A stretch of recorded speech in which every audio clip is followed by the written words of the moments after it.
가지고 행복을 가로막는 장애물이라는 제목으로 함께 은혜를 나누고자 합니다. 여러분 모두가 하나님의 자녀가 맞죠? 네, 하나님의 자녀는요 행복해야 됩니다. 정말 행복해야 돼요. 하나님의 자녀가 행복하지 아니하면 세상에 행복한 사람 하나도 없습니다. 가짜 행복이에요. 오늘 우리에게는 행복하기를 원하는 그런 소원이 있어야 하고 또 행복을 누리면서 행복에 대한 열정을 이렇게 열망을 가지고 있습니다. 돈을 버는 최종적인 결정체는 행복이죠. 아이들을 잘 키우는 최고의 그 결정체는 행복하게 살기를 원해서 아이를 잘 양육하고 있는 겁니다. 건강관리를 이렇게 하기 위해서 새벽같이 일어나서 운동을 하고 절식을 하고 여러 가지 영양제를 공급하는 것도 결국은 건강한 몸을 가지고 행복하게 살기를 원하여서 그렇게 관리를 하고 있는 겁니다. 아침에 일찍 일어나서 저녁 늦게까지 열심히 일을 해서 이렇게 수고하여 땀을 흘리는 그 역시도 결국은 그 방향을 가보면 나름대로 행복을 찾아가는 거죠. 행복하기 위해서. 가정의 여러 가지 행복을 위해서 참는 것도 억울한 것도 여러 가지 힘든 것도 잘 견디는 것도 역시 무엇을 위해서 참느냐 하면 행복하기 위해서 참는 거죠. 행복하기를 원하는 열정, 열망 이것과 우리에게 가지고 있는 욕심은 어떤 관계가 있는지 어떻게 보면 열망은 소원에 가깝다고 하면 나는 행복할 거야. 행복해야 돼. 나는 행복하게 살아야 돼. 그 열정, 열망은 어떻게 소원과 가깝다고 한다면 나는 행복에 대한 욕심을 가지는 것은 상당한 부분에 죄와 관련이 있다는 겁니다. 욕심도, 행복도 욕심 부리면 안 돼요. 어떤 경우에도 욕심을 부리면 행복이 왔다가도 달아나는 거예요. 오늘 우리는 지난 주일까지 추수감사절과 그 이전의 주일을 통해서 감사에 대한 말씀을 함께 나누었습니다. 감사에 대한 설교를 하고 난 다음에 내 마음에 남는 뉘앙스가 뭐냐 하면 감사의 설교를 했는데 성도들이 뭔가 좀 감사가 이렇게 원활하지 않고 뭔가 걸림돌이 있는 느낌을 설교 후에 내 마음에 와닿는 겁니다. 그것이 과연 무엇일까? 감사를 찾아내야 되고 또 감사하면서 살아야 되는 우리가 왜 이렇게 감사를 찾지 않고 감사하지 못하고 그렇게 할까? 마음에 와닿는 게 뭔가 하면 우리 하나님의 자녀들에게도 욕심이 있다는 욕심. 이 욕심이 행복이나 감사를 가로막는 장애물이 될 수 있구나 하는 것을 깨닫게 되었습니다. 행복하면 감사하게 됩니다. 감사하면 행복하게 돼요. 어떻게 보면 감사와 행복은 같이 다니는 친구이기도 해요. 감사하는데 행복하지 않다는 것 될 수가 없고 행복하지 않는데 감사가 될 수가 없습니다. 오늘 믿음 있는 사람에게는 감사가 있어야 될 줄로 믿습니다. 감사가 있으면서 또 행복이 있어야 될 줄로 믿어요. 그래서 감사하는 것이 왜 그렇게 중요하냐? 오늘 우리가 이 땅에 살아가면서 모든 사람이 공통 분모로 원하는 그 행복을 누리기 위해서 우리는 기어코라도 감사하면서 감사를 찾아내고 감사하면서 살아가는 여러분 되기를 주의 이름으로 축복합니다. 그런데 나름대로 믿음이 있는데 어떤 사람은 감사하고 사는 사람이 있는가 하면 어떤 사람은 늘 불평하고 사는 사람이 있다는 겁니다. 똑같이 하나님의 자녀인데 그 말은 똑같이 하나님의 자녀이지만 행복하게 사는 하나님의 자녀가 있는가 하면 하나님을 믿으면서도 불행하게 사는 하나님의 자녀가 있다는 말을 하고 있는 겁니다. 그러니까 행복하지 않은 하나님의 백성들이 있다는 거예요. 좀 이렇게 극단적인 이야기를 하면 예수를 믿으면서도 불행한 사람이 있다는 겁니다. 예수를 믿으면서도 평안하지 않고 늘 불안하고 늘 불평하고 늘 짜증스럽고 늘 그냥 삶이 그냥 부드럽지 못하고 뭔가 좀 이렇게 날카롭고 누가 조금만 부딪히면 한번 싸우고 싶고 이런 것들이 성도들 안에도 있기 때문에 성도들과 성도들끼리 부딪히면서 상처를 내기도 하고 상처를 받기도 하는데 그 이유가 뭐냐면 이 장애물 때문에 그렇습니다. 행복을 가로막는 장애물이 거기에 걸려가지고 교회를 왔는데 그 행복의 장애물을 가지고 와서 설치니까 옆에 있는 사람이 다치는 거예요. 회사에 갔더니 예수를 믿는 성도가 행복을 가로막는 장애물에 걸려가지고 헐떡거리는 거기에 옆에 같이 이렇게 대화하다가 같이 상처받기도 하고 상처를 내기도 하고. 그래서 행복을 가로막는 이 장애물은 좀 우리가 가깝게는 감사하지 못하게 하고 더 나아가서는 행복을 누리지 못하게 하는 이 장애물이 되어진다는 겁니다. 감사하긴 하는데 그냥 헌금만 드리면서 감사하는 것은 진정한 감사가 아닙니다. 마음이 담겨지지 아니한 감사는 어떤 면에 보면 형식적인 감사일 수도 있습니다. 예배도 마찬가지입니다. 예배도 그냥 몸만 여기에 와 있고 정성이 담겨지지 않는 그 예배는 어떻게 보면 가벼운, 어떻게 보면 끝 모양만 가지고 있는 예배, 진정한 예배가 될 수가 없는 것처럼 이 장애물은요, 사람을 진정한 마음을 사라지게 하고 이 장애물은 자꾸 사람으로 하여금 연약하게 만드는 그런 일들을 한다는 겁니다.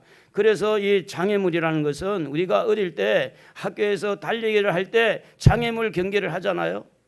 제가 어릴 때 기억은 장애물의 맨 마지막에는 거물이에요. 거물을 뚫고 나가야 이제 최고. 거물 앞에까지는 일찍 들어왔어. 뛰어가지고. 그런데 그 장애물을 넘어가야 되는데 장애물을 뚫고 그 거물을 이렇게 들고 밑으로 가야 되는데 거물을 잘 통과한 사람이 1등 하더라니까요. 장애물을 잘 통과한 사람들이. 그 앞에는 장애물이 없을 때는 잘 달렸어요. 오늘 예수를 믿는 사람이 행복을 향해서 행복을 향해 달려가는데 아무런 문제가 없을 때, 어려움 없을 때는 잘 달려갔어요. 그런데 뭔가 장애물이 딱 와버리니까 행복이고 뭐고 믿음이고 뭐 다 도망가 버리는 거예요. 우리는요, 이 장애물이라는 것을 우리의 삶 속에서 매일같이 당할 수도 있고 인생에 굵게 큰 장애물들이 우리 인생에 있을 수가 있습니다.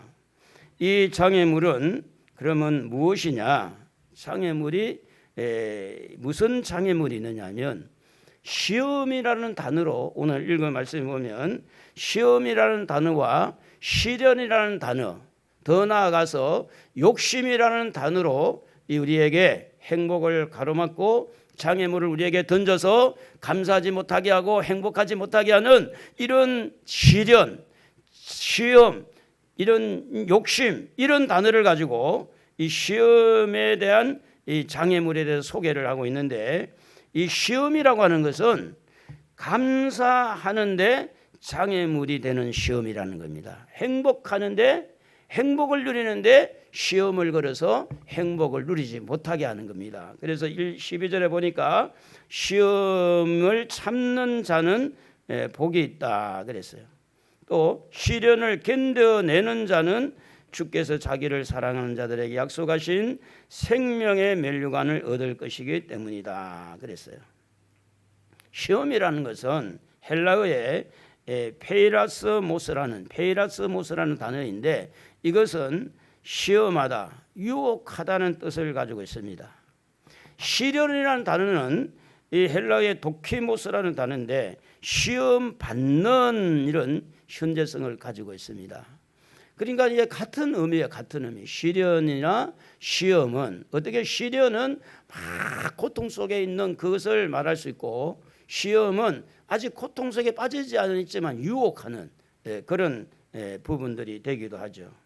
물질의 시험도 사실은 만만치 않습니다. 물질의 시험. 돈에 대한 애착이 우리에게 있거든요. 돈에 대한 애착. 돈뿐 아니라 유혹, 세상의 유혹도 만만치 않습니다.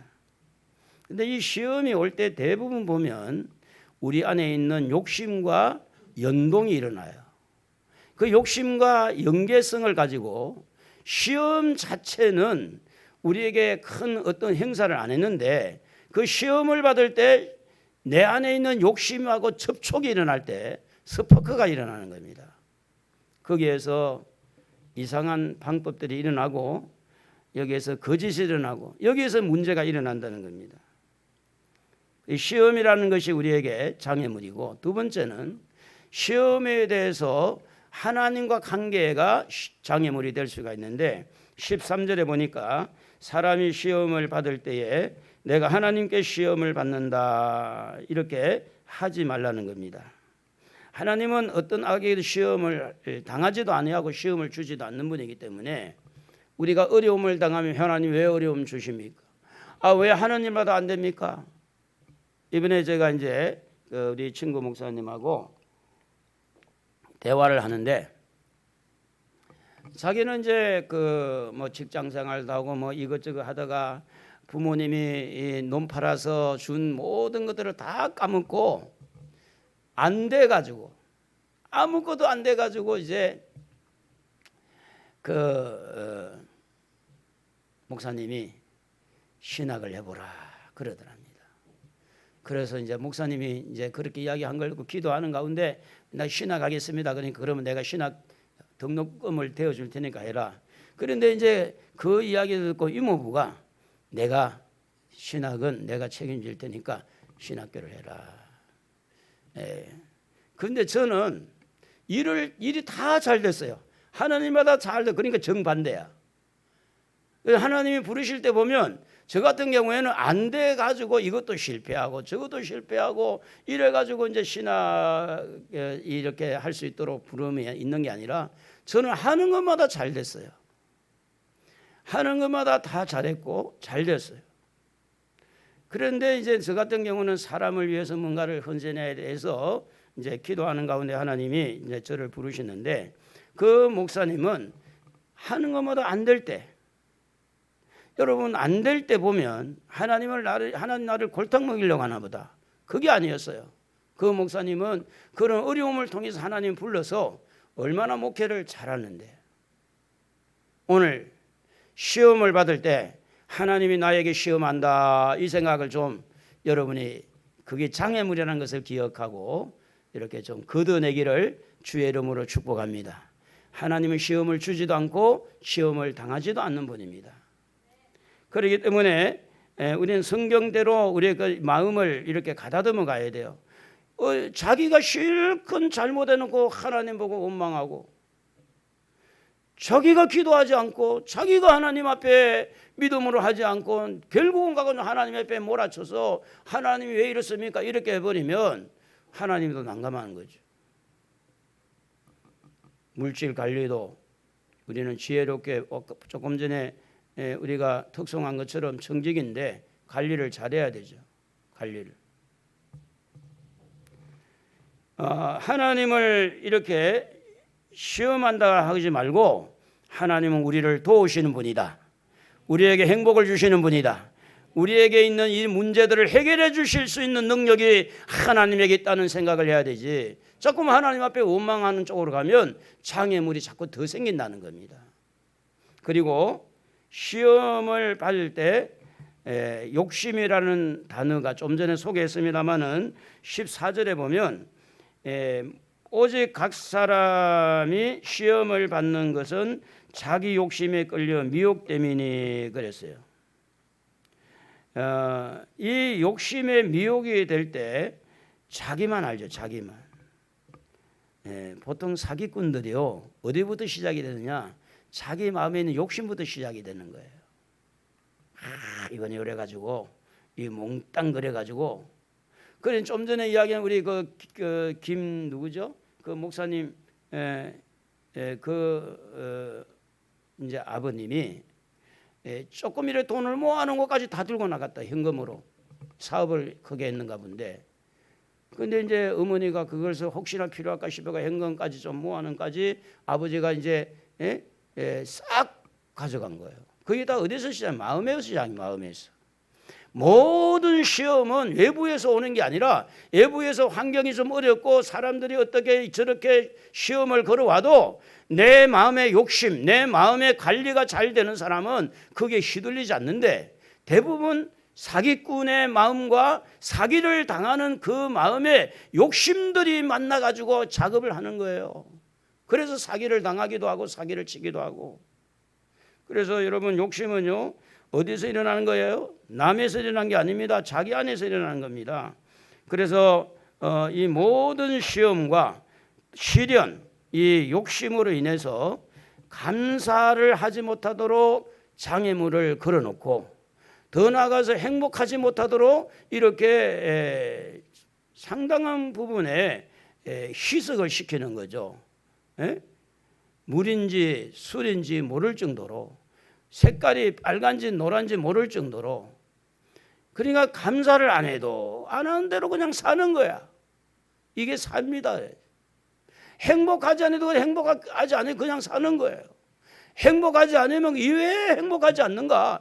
감사하지 않으면 왜 감사하지 않는 원인을 찾아서 회개하고 하나님 앞에 내가 잘못됐으면 용서를 구하고 문제가 잘 해결 안 됐으면 기도해서 하나님 이 문제를 해결해 주세요. 이렇게 생각하지 않고 당연하게 그냥 이것이 인생인 것처럼 그렇게 살아버리면 그러면 예수 믿는 성도들에게도 진짜 감사도 없고 행복도 사라지게 되는 거예요.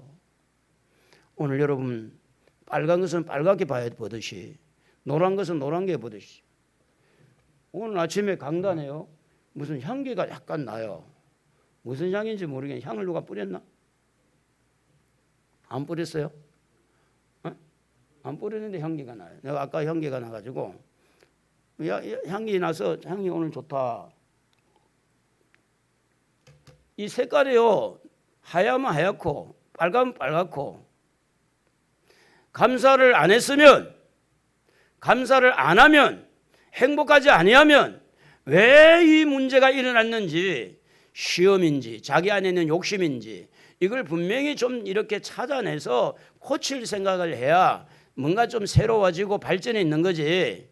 그럭저럭 인생살이를 그냥 하려고 그러면 뭔가가 없어요. 아무것도 없어요.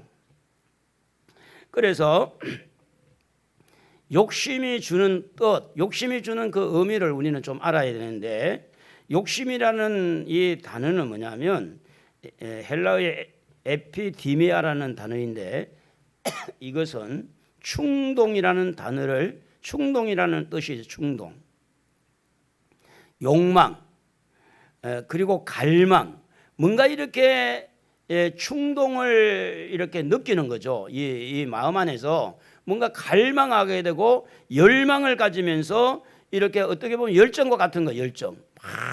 돈 벌기 위해서 막 그냥 열정을 가지고 뭐 맛있는 거 찾아면 뭐 열정을 가지고 한 것처럼 그런데 이 미혹이라는 단어는 뭐냐면 델레아조라는 것인데 유혹이라는 뜻을 가지고 있어요. 미혹, 욕심을 이렇게 욕심에 끌려서 미혹한다 그럴 때 미혹이라는 것은 유혹하는 거죠. 마치 낚시꾼이 이렇게 낚시를 던질 때 그 지렁이를 끼워 가지고 이렇게 살살 흔들어대면 이 고기들이 쏘가요. 고기들이 그 지렁이 살아있는 줄 알고 덜썩 물다가 강 낚여오는 것처럼 이렇게 미혹한다, 유혹한다 그런 이야기입니다. 우리가 잘 아는 대로 창세기 3장에 보면 아담과 하와가 이렇게 선악과를 따먹는 장면이 나오죠. 그런데 이게 선악과를 따먹을 때 사단은 자기 사단이 주장을 해가지고 이렇게 이리 와 내가 따줄게 너 먹어 이렇게 하질 않았다는 이야기예요. 전혀 선악과에 사단은 손을 안 댑니다. 그럼 어디에다 사단은 공격했느냐? 아담과 하와의 마음 안에다가 계속 공격한 거예요. 그 공격도 뭐냐면 하나님의 말씀을 흐리게 만드는 거예요. 하나님 말씀을 흐리게 하니까 어느 순간에 이 욕심이 충동을 느끼는 거예요. 욕심에 막 갈망이 일어나고 욕심에 열망이 일어나니까 보니까 보암직도 하고 먹음직도 하고 춤이 꼴딱꼴딱 넘어가는 거예요. 아이고 뭐 맛있겠네. 지혜롭게 할 만큼 탐스럽기도 한 거예요. 그래서 창세기 3장 6절에 보면 그 여자가 그 나무를 본즉 먹음직도 하고 보암직도 하고 지혜롭게 할 만큼 탐스럽기도 한 나무인지라 그 여자가 그 열매를 따먹고 자기와 함께 있는 남편이 주매 그도 먹은지라. 사단은요 직접 나서 가지고 열매를 따가 주는 그런 경우가 없다 그런 이야기예요. 모든 결정, 모든 선택권을 인간에게 할 수 있도록 그런 유혹을 한다는 겁니다. 고기가 낚시를 물 때 누가 와가지고 떠밀어서 무나요? 쥐가 막 살랑살랑 다니면서 확 이러면 쥐가 물어가지고 확 낚이는 거지. 그렇지 않습니까? 그러니까 오늘 우리가 뭐 누구 원망할 필요가 없어요. 뭐 부모 원망할 필요도 없고 자기 원망할 필요도 없고 세상 원망할 필요도 없고 사단은요 우리 마음에 욕심이 있다는 거 알아요. 그 욕심을 자극하는 거예요. 그래서 미혹을 당할 때 이 욕심이라는 의미는 뭐냐면 미혹을 당할 때 이 욕심이 발동이 걸리면 안 돼. 발동이. 그 발동이 걸리면 그거 탁 그냥 문다는 거죠. 야고보서 1장 15절에 보면 욕심의 상태는 어떠냐면 욕심이 잉태한 적 죄를 낳고 죄가 장성한 적 사망을 낳느니라. 여러분 아이를 이렇게 임신을 할 때 배란기에 남자의 정자가 여자의 이 난자에 착상한다 그러죠. 착상을 했을 때 그 남자의 정자와 여자의 난자가 이렇게 X, Y 해가지고 이렇게 이제 만나가지고 새로운 세포가 만들어서 이제 아이가 만들어지는데 그런데 이제 그것을 우리는 잉태라고 그럽니다. 잉태. 그러니까 이 욕심이 잉태 한적할 때 그 욕심 안에 뭐가 들어있느냐 하면 씨가 들어있다. 씨가. 욕심에도 씨가 들어있다는 겁니다. 어떤 씨든 간에 그 씨는 그 나무든 풀이든 결국은 죽은 것 같아도 씨 안에 그게 뭔가 생명체가 있어가지고 튀어나온다는 거예요. 싹이 나온다는 거예요. 그래서 이 욕심의 씨는 결국은 어떻게 자라나 죄를 짓도록 그게 잉태를 해서 오늘 여기 보니까 이 장성한다는 말은 뭐냐면 성장한다는 거예요. 욕심도 우리 속담에 3살 버릇이 언제까지 간대요? 7살 때까지? 8까지 간다는 말이에요. 8까지. 3살 때 버릇이. 또 우리 속담에 바늘 도둑이 무슨 도둑된대요? 소도둑된다. 이 성장한다는 성장. 어릴 때부터 딱 그걸 막아줘야 된다는데 근데 사람은 성경에 보면 범죄한 후손이기 때문에 누구든지 다 욕심을 가지고 살아요. 그래서 성경은 시험이 올 때 욕심이 이렇게 일어나려고 할 때 이렇게 참는 거예요. 참는 거. 여러분 잘 아는 대로 이 가룟 유다가 예수님을 3년 6개월 동안 따라다니면서 각종 기적과 능력을 경험을 했어요. 얼마나 감사한 일이잖아요. 그런데 이 가룟 유다는 시시탐탐 기회를 노리는 것은 뭐냐면 어떻게 하면 돈을 모을까. 그러니까 이 가룟 유다의 마음에는 예수님의 가르침 별로 귀에 안 들어온 거예요. 예수님의 능력 별로예요. 오직 유일하게 이 가룟 유다의 마음에는 뭐가 가장 중요했느냐? 돈이었어요. 그 예수님 가만히 이야기한 거 보니까 예수님 이제 뭐 우리 편을 떠날라나? 뭐 자꾸 죽는다 쳤었는데 그러면 죽을 때 그냥 보내지 말고 돈이라도 벌까? 그래가지고 이제 대제사장을 찾아가가지고 이렇게 모종의 합의를 하죠. 그 말씀이 뭐냐면 마태복음 26장 15절에 보면 내가 예수를 너희에게 넘겨주리니 얼마나 주려느냐 하니 그들이 은 30을 달아주거늘. 여러분, 예수를 믿는다고 해서, 예수님을 따라다닌다고 해서, 이 말은 교회에 다닌다고 해서, 예수를 믿는다고 말한다고 해서 그 사람의 욕심이 관리가 안 되면 가룟 유다와 같은 사람이 얼마든지 나올 수 있다, 이런 이야기예요. 예수를 만날 만한 때 만나야 되고, 하나님의 임재를 느낄 때 느낄 만한 때 느껴야 돼요. 은혜 받을 때 은혜 받아야 되고, 변화될 때 변화돼야 되지. 그렇지 않으면 그 기회를 놓쳐버리면 똑같이 가룟 유다와 짝이 날 수 있다는 겁니다.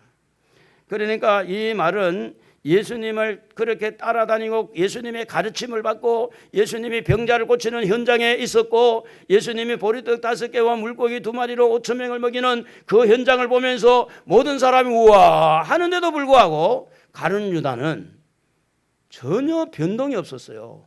변화가 없었어요. 그에게는 여전히 욕심이 돈이었습니다. 그러니까 예수님을 이렇게 능력을 보고도 그는 행복하지 않았고 그는 감사하는 마음이 없었어요. 여전히 자기 욕심에 끌려서 어떻게 하면 돈을 더 많이 모을까? 어떻게 하면 돈을 더 많이 가질까? 어떻게 하면 가룟 유다는 오늘날 살아가고 있는 오늘날 돈 하는 사람들에게 많은 부분에 거울이 되기도 하는 거예요. 아나니아와 삽비라처럼. 우리에게는 천국이 있고 하늘나라가 있는데 시시하게 가룟 유다처럼 살아야 되겠어요? 가룟 유다처럼 살면 안 되겠죠? 아멘? 그래야 돼요. 그래야 돼요.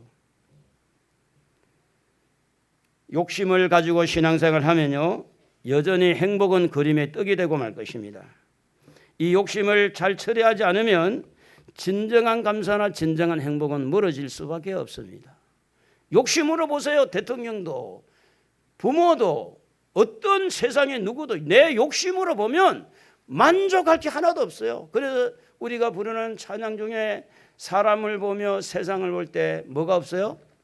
만족할 게 없어요. 왜냐하면 우리 안에 욕심 때문에 그래요. 욕심. 여러분 잘 아는데 다윗과 이 사울과 다윗, 사울이 이 블레셋 군인들하고 싸울 때 골리앗이라는 사람이 와가지고 막 행패를 부릴 때 여러분 저 골리앗을 죽이는 사람은 내 사위로 삼겠소 공포를 했잖아요. 그 다윗이 와가지고 그 이야기를 듣고 그래 왕 사위가 돼. 그러면 내가 골리앗을 한번 싸워볼게. 그리고 골리앗을 이렇게 물맷돌이라는 것은 이렇게 옛날에 떼기처럼 이렇게 빵빵 한번 탁 치는 건데 팡팡 돌리다가 탁 한번 던졌는데 여기 정통으로 맞아가지고 골리앗이 죽었어요.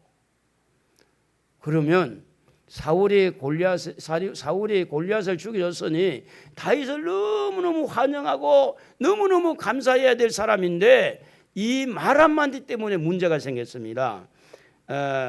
사무엘상 18장 7절에 보면 여인들이 뛰놀며 노래하여 이르되 사울이 죽인 자는 천천히요 다윗은 만만히로다 한지라.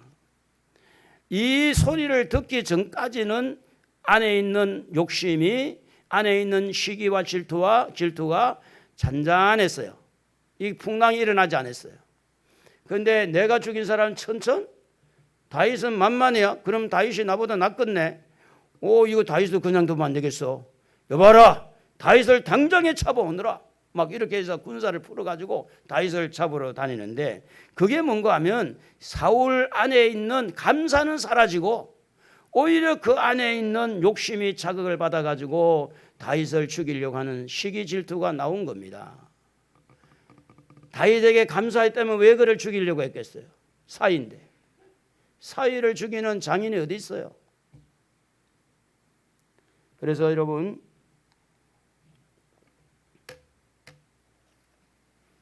우리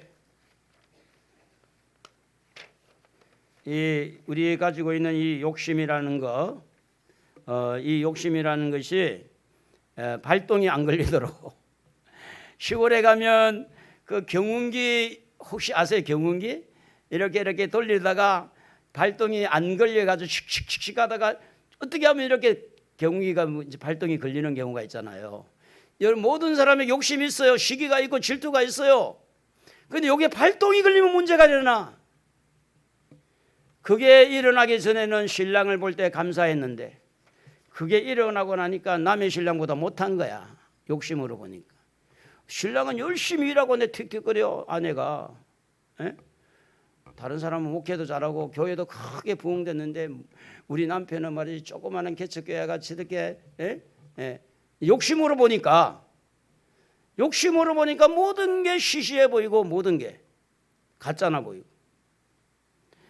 그래서 여러분 욕심이 좀 발동이 안 걸리도록 여러분 마음 관리 지혜롭게 하시기를 주의 이름으로 축복합니다. 지난 26일 날 그 어떤 기사가 나오느냐 얼굴을 공개할 거냐 안 할 때 얼굴을 공개했어요. 김병찬이라고.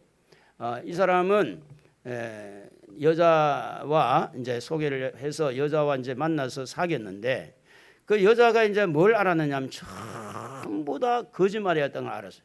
그가 지금까지 한 말이 전부 다 거짓말이고 명품백을 이렇게 하는 것도 전부 다 거짓이라는 것을 알고 우리 헤어지자. 그래 부산에서 헤어지자 그랬는데 서울까지 올라와 가지고 그냥 스토킹 해 가지고 경찰에 신고했는데도 불구하고 와 가지고 살인 사건한 거예요. 욕심이 이렇게 무서운 거예요. 욕심이 사람을 죽이게 된다는 거예요. 그러므로 이런 내 마음에 있는 시련, 시험, 욕심 이런 장애물을 잘 이렇게 처리를 해야 되는데 이걸 잘 극복하는 비결이 오늘 말씀에 보면 1장 12절에 다시 한번 보면 시험을 참는 자는 그래 시련을 견뎌낸 자가 이래 됐어요. 여러분 어떤 시험이 오거나 시련이 오거나 욕심이 충동을 할 때 잘 참는 은혜가 있기를 바랍니다. 살아오면서 그때 내가 잘 참았지 이럴 때가 있잖아요. 그때 내가 안 참았더라면 우리 가정이 어떻게 됐을까? 또 우리가 살아오면서 그때 내가 참을 걸 내가 그때 안 참아가지고 이래 된 거야. 한번 참았으면 화평할 수 있었는데 시험과 시련이 올 때는요 여러분 참는 은혜를 입기를 주의 이름으로 축복합니다. 참는다는 것은 절제하는 거예요. 참는다는 것은 그냥 참는 게 아니고 오래오래 우리 한번 따라해 봅시다. 오래오래 이 말씀이 여러분 참을 시간에 하나님께서 성령을 통해 생각나게 했으면 좋겠어요. 그래서 이 절제와 오래 참이라는 것은 성령의 열매인데 갈라디아 5장 22절에 보면 오직 성령의 열매는 사랑과 희락과 화평과 오래 참음이라는 게 나와요. 23절에 보면 온유와 절제라는 단어가 나와요. 왜 다른 거는 다 하나씩의 사랑, 희락, 화평 하나씩인데 이 오래 참음과 절제와 똑같은 그의 같은 의미인데도 불구하고 왜 두 번이나 이렇게 반복해서 성령의 열매에 들어갔느냐? 그만큼 우리는 절제하고 참는 것이 쉽지 않다는 거예요. 왜냐? 성질도 나고 막 우리 안에 있는 막 욕심도 일어나고 쥐가 뭔데 말이지. 쥐나 잘하지. 막 이러면서 막 씩씩거리지고 여러분 우리가 참는 것은요 다른 사람이 참는 거하고 달라요. 성경이 뭐라고 말합니까? 이렇게 주님이 참는 거 보고 잘 이겨나는 거 보고 우리에게 뭘 주신다 그랬느냐? 생명의 면류관을 주신다 그랬어요. 생명의 면류관. 먹고 싶은 거 다 먹고 가지고 싶은 거 다 가지고 또 쓰고 싶은 거 다 쓰고 놀고 싶은 대로 다 놀고 그러면 무슨 절제가 있고 오래 참음이 있어요. 먹고 싶을 때 이거는 내가 절제해야 되겠다. 네? 제가요 한번 물어보세요. 목사님 요즘에 술 먹는가 안 먹는가 물어봐요. 네? 물어봐요. 목사님 요즘에 술 드세요 안 드세요? 술을 먹을 줄 몰라서 안 먹습니까? 아니면 먹을 줄 아는데 안 먹습니까? 저는요 술을 잘 먹었어요. 저희 형님은 술 먹으면 얼굴이 벌건 분인데 저는 먹으면요 얼굴이 노래져요. 그래 하도 그 누가 그러더라고. 이렇게 얼굴이 노래진 사람은 술 고래될 확률이 많대. 예? 저는 술을 먹고 2번이나 떼굴떼굴 굶그려서 죽을 뻔했고, 저 술을 못 먹어서 안 먹는 게 아니에요. 참는 거예요. 여러분, 이 세상에 살면서 내가 다 가질 수 없어. 다 누릴 수 없어요. 우리에게 적당한 환경을 주고 적당한 어떤 은혜를 주시는데, 그것을 걸어가기 위해서 주변에서 막 비교가 되고 부러운 것도 있고 이것저것 막 유혹이 올 때 참아야 돼. 참아. 우리 학생들은 초콜릿 먹고 싶은 건 참아야 돼. 맨날 만두 먹고 치킨 먹고 맨날 햄버거 먹고 피자 먹고 그러면 몸이 탈이 나요. 나중에 늙어서 몸이 안 좋아져. 귀에 안 들어올 거야. 목사님은 맨날 하는 게 그러라고. 근데 참아야 돼. 먹고 싶은 건 참아야 돼. 나이키 무슨 뭐 프로스펙서 뭐 저 백화점, 나는 백화점 스타일이야. 나는 재래시장 스타일인데 우리 전에 집사님 한 분이 그래도 나는 백화점 스타일이라고. 우리는 그 사람의 수준에 맞게 사는 것을 비방할 필요는 없지만 모든 사람이 다 그렇게 살 수는 없어요. 우리 한번 따라합시다. 형편대로 살자. 은혜대로 살자. 은혜대로 살고 형편대로 살면 돼요. 하나님의 자녀입니다. 자존감을 가지고. 제가 이렇게 봐도 키가 좀 작고 눈도 작지만요, 어디에 가서도 꿀리지 않습니다. 제가 별로 말을 안 하고 이런 거 몰라서 말을 하는 게 다 알면서 안 하는 게 많아요. 제가 제 자랑하려고 그런 게 아니라 내 안에 계시는 하나님이, 성령님이 잡아주니까. 그래서 여러분 어떻게 하든지 생명의 면류관을 기대하면서 참을 때, 생명이잖아요. 생명 걸고 목숨 걸고 참아봐요. 참아집니다. 금식한 것처럼. 예? 이 땅에 살면서요 절제하고 오래 참는 사람에게 주신 축복이 생명의 면류관입니다. 그리고 이 욕심의 장애물을 이기려면요, 그 욕심을 성경에 보니까 욕심을 십자가에 못 박아 죽여야 된다 이랬어요. 갈라디아 5장 24절에 보면 예수의 사람들은 육체와 함께 정욕을, 탐심을 십자가에 못 박는 것이다 이렇게 말합니다. 다시 말하면 예수님과 함께 죽는 거예요. 갈라디아 2장 20절에도 보면 내가 그리스도와 함께 죽었다고 그랬잖아요. 내가 함께 죽는 거예요. 그 죽었다고 선포하는 거예요. 그렇게 한번 해봅시다. 나는, 내 욕심은 죽었다. 죽었다고 선포하세요. 그 욕심이 자꾸 힘을 못 쓸 거예요. 그래도 욕심 올라오면 난 죽었는데 난 죽었는데. 죽은 사람은 말이 없는 것 같죠. 고린도전서 2장 2절에 보면 사도 바울은요 뭐만 알기를 원하느냐, 예수 그리스도와 그가 십자가에 못 박힌 것 외에는 아무것도 알지 않기로 작정했다 그랬어요. 욕심이 자꾸 이렇게 생각이 나거든 예수님을 많이 묵상하시기 바랍니다. 그래서 이게 은혜가 있어야 돼요. 예수님이 생각나는 은혜. 잠을 자가다가도 이 가위 눌릴 때 예수의 이름이 생각나서 예수 이름으로 물러가라. 그러니까 물거품이 되잖아요. 귀신의 세력은 꼼짝 못하죠. 귀신은 아무것도 아니에요. 예수 앞에. 그래서 이 장애물을 이기려면요 예수를 묵상하고 예수님의 십자가에 내 욕심을 못 박는 겁니다. 그리고 이제 예수님께서 이렇게 십자가에 못 박힐 때 예수님이 어떻게 하셨느냐 생각해 보면 누가복음 24장 20절에 보면 예수님께서 십자가에 못 박힐 때 한마디도 변명하지 않았어요. 우리는 참고 난 다음에 막 참은 걸 자랑하고 싶은 거야. 내가 이래도 막 10번까지 참았어. 내가 참았기 때문에 우리 가정 살아난 거야. 이렇게 이렇게 변명할 수가 있는데 예수님은 전혀 그런 변명을 하지 않았다는 거 여러분 꼭 기억되는 축복이 있기를 바랍니다. 예수님이 생각나는 복, 예수님은 이랬는데, 예수님이 이렇게 이랬는데, 그러면서 마음의 욕심을 관리를 하는 거죠. 이 장애물을 이기려면 여러분 어떻게 해야 되느냐? 장애물을 이기려면 1장 13절에 말한 대로 하나님과 관계를 잘 회복해서 해서 하나님은 시험을 당할 때 힘 주시는 분이시다. 시험을 이길 힘을 주시는 분이다. 하나님은 그 시험을 이길 수 있고 이기도록 견딜 수 있는 힘을 주시는 분이다. 찬송 한 장 하고 눈물 한번 흘리고 참고 또 말씀 들으면서 기도하면서 참고 또 참고, 그런데 참을 때 하나님 앞에 속상한 걸 이렇게 이야기하고 참아야지 엉어리가 남도록 참으면 안 돼요.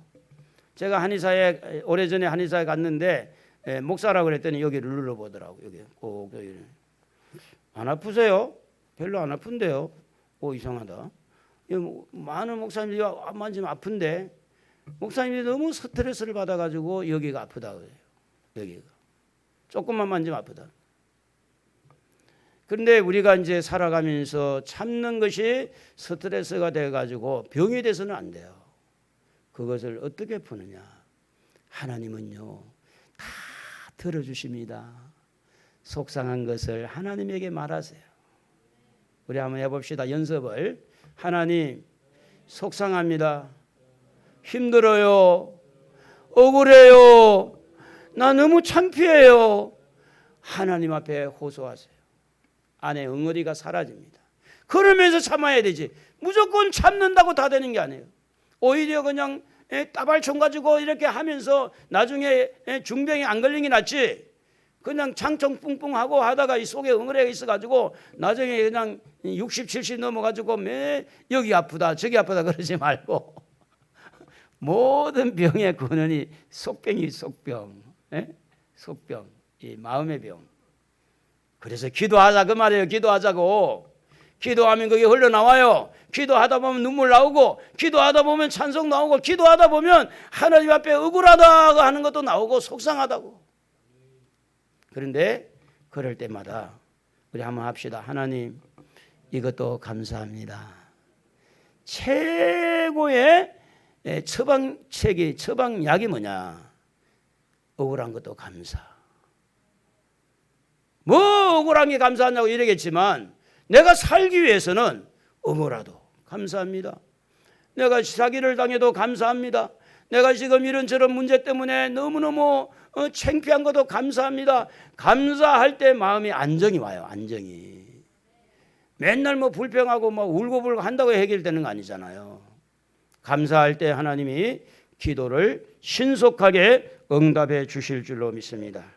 그래서 하나님은 힘을 주시는 분이고 하나님은 기도에 응답해 주시는 분인데 성경은 이렇게 기록합니다. 시편 115편 9절부터 쭉 보면 이스라엘아 여호와를 의지하라. 그는 너희의 도움이시요 너희의 방패시로다. 아론의 집이여 너 여호와를 의지하라. 그는 너희의 도움이시요 너희의 방패시로다. 여호와를 경외하는 자들아 너희는 여호와를 의지하라. 그는 너희의 도움이시요 너희의 방패시로다. 장애물을 이기려면 하나님 붙들어야 돼요.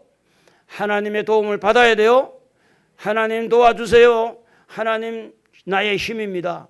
하나님 나의 도움이십니다. 나의 방패입니다. 하나님을 붙드세요. 하나님이 도와주실 줄로 믿습니다. 여러분 기억한지 모르겠지만 우리 그 근사님 남편이 집을 나갔었잖아요. 집을 나갔을 때 제가 이 자리에 이 시간에 자 우리 이 시간에 이분을 위해서 기도합시다. 공개적으로 기도했어요. 그런데 그 시간에 그분은 어디로 갔느냐? 고속도로에 걷고 있었어요. 그분은 직진만 하는 거니까 치매가 와가지고. 그런데 그 기도하는 시간에 이야기를 들어보니까 경찰차가 발견한 거예요. 그래가지고 예배 마치고 있을 때 데리고 왔잖아요. 그 사람. 지금은 요양원에 돌아가셨다고 그러는가? 요양원에 계신가? 요양원에. 여러분 기도하면 하나님 응답해 주시는 줄로 믿습니다. 그래서 우리는 하나님을 의지하고 하나님의 도움을 요청하는 그런 기회를 시련이 왔을 때, 시험이 왔을 때, 내 욕심이 장애물이 될 때 기도하면서 이겨나가는데 여러분 끝까지 견디는 자는 구원을 얻는데요. 마태복음 10장 22절에 보면 너희가 내 이름으로 말미암아 모든 사람에게 미움을 받을 것이나 끝까지 견디는 자가 구원을 얻는다. 구원의 복을 받는 거예요. 시련을 참고 절제하고 오래 참고 견디는 힘을 길러야 견디는 힘. 중요한 것은 뭐냐면 우리가 어떤 경우에도 시험이 오거나 욕심에 이렇게 시달린다 하더라도 잘 견디면 돼요. 잘 견디는 거지 없는 게 아닙니다. 여러분 안에도 다 제가 볼 때 욕심이 조금씩 다 있는 것 같아. 없는 사람 손 들어봐. 너 없냐? 욕심 없어? 너는 있어? 언니보다 조금 더 많지? 에? 그럴 것 같아요. 근데 언니도 많아. 여러분 우리 안에 저한테도 욕심 있잖아요. 여러분이 다 욕심 있어요. 잘 관리를 해야 돼. 관리를 해서 참고 욕심이 없고 아무것도 없으면 사람이 완전히 허수아비가 되잖아. 이걸 잘 견디고 우리 하나님 앞에 이렇게 이겨 나가야 되는데 마지막 결론적으로 예수님이 마귀에게 시험을 받을 때 세 가지 시험을 받았어요. 하나는 식욕. 여러분 먹는 거 참 만만치 않습니다. 소화도 잘 되고 막 이렇게 할 때는 막 계속 먹으니까 살만 찌고 이 식욕도 만만치 않아요. 오늘 뭐 먹을까? 우리 아는 분 제가 이야기 한번 들었는데 전국 팔도에 맛집을 다 하나씩 알아놔가지고 여행 다니면서 뚝 돌면서 그거 먹으러 다니는 거예요. 대단한 분이에요. 식욕. 예수님에게 첫 번째 자극한 게 식욕이 있어요. 떡을 만들어 먹어라. 두 번째 시욕이 뭐냐면 성전에서 뛰어내리라. 명예욕이었어요. 명예욕. 명예. 남자들은 특별히 명예를 소중하게 여기죠. 그리고 마지막에 산 꼭대기에 올라가서 나한테 절하면 모든 걸 내가 주겠다. 권세를 가지고 유혹을 했죠. 그런데요, 여러분 성경은 이렇게 기록되어 있습니다. 마태복음 4장 4절에 한번 다 같이 한번 읽어봅시다. 예수께서 대답하여 이르시되 기록되었으되 사람이 떡으로만 살 것이 아니요 하나님의 입으로부터 나오는 모든 말씀으로 살 것이니라. 7절 읽어봅시다. 예수께서 이르시되 또 기록되었으되 주 너희 하나님을 시험하지 말라 하셨느니라 하시니 10절을 이에 예수께서 말씀하시되 사탄아 물러가라. 기록되었으되 주 너희 하나님께 경배하고 다만 그를 섬기라 하였느니라. 우리가 이 장애물을 이기는 것은 유혹을 이기는 건 딴 게 아니에요. 말씀입니다. 말씀. 예수님도 말씀으로 이겼어요. 내 생각으로 이긴 게 아니에요. 사정을 해가지고 막 제발 좀 봐주세요. 제발 어떻게 도와주세요. 이래가지고 이긴 게 아니에요. 예수님은 말씀 가지고 계세요. 말씀. 여러분 말씀으로 무장하시고 말씀은요 상대를 찌르는 급소를 찌르는 검이 되는 거예요. 믿음에 이렇게 방패가 있고 구원의 투구가 있고 의의 흉배가 있고 진리의 허리띠가 있고 믿음의 복음을 전하는 신발이 있을지라도 무기는요 공격하는 무기는 말씀의 검 성령의 검밖에 없어요. 전부 다 방어 투구도 방어 방패도 방어. 근데 사단을 공격하는 것은 뭐냐? 말씀이었어. 말씀. 은사 받고 여러 가지 좀 어려움이 있고 신비주의 이렇게 여러 가지 잘못되어진 것도 무엇으로 우리를 잡아줄 수 있느냐? 말씀이에요. 말씀. 이렇게 말씀이 중요한 거야. 신비주의, 거짓 선지자, 이단 그 모든 잘못된 데서 우리를 보호하는 것은 뭐냐 하면 말씀이에요. 말씀으로 무장합시다. 할렐루야. 우리 안에 있는 욕심, 우리 주변에 다가오고 있는 시련과 시험을 장애물을 잘 극복하면 감사가 나오고 나는 행복합니다. 윤한기 목사님 불렀던 것처럼 나는 행복합니다. 뭐 곡을 잘 모르겠는데 행복할 수 있어요. 여러분 행복을 좀 사모합시다. 행복하게 살아봅시다. 행복하게 살기 위해서 여러분 관리를 좀 잘하시고 말씀을 준비해서 사단의 유혹을 이기시기를 바랍니다. 이번 한 주간도 말씀 안에서 승리하는 여러분 되기를 우리 주님의 이름으로 축복합니다.